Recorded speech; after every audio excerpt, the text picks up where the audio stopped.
اتنے اونچے بنائے، پھر عرش پر جا ٹھہرا اور سورج اور چاند کو کام میں لگا دیا،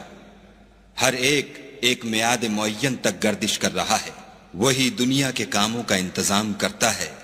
اس طرح وہ اپنی آیتیں کھول کھول کر بیان کرتا ہے کہ تم اپنے پروردگار کے روبرو جانے کا یقین کرو۔ اور وہ وہی ہے جس نے زمین کو پھیلایا اور اس میں پہاڑ اور دریا پیدا کیے اور ہر طرح کے میووں کی دو دو قسمیں بنائیں، وہی رات کو دن کا لباس پہناتا ہے، غور کرنے والوں کے لیے اس میں بہت سی نشانیاں ہیں۔ اور زمین میں کئی طرح کے قطعات ہیں ایک دوسرے سے ملے ہوئے، اور انگور کے باغ اور کھیتی اور کھجور کے درخت،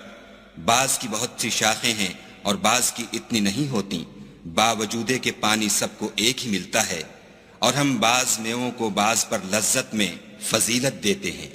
اور اس میں سمجھنے والوں کے لیے بہت سی نشانیاں ہیں۔ اگر تم عجیب بات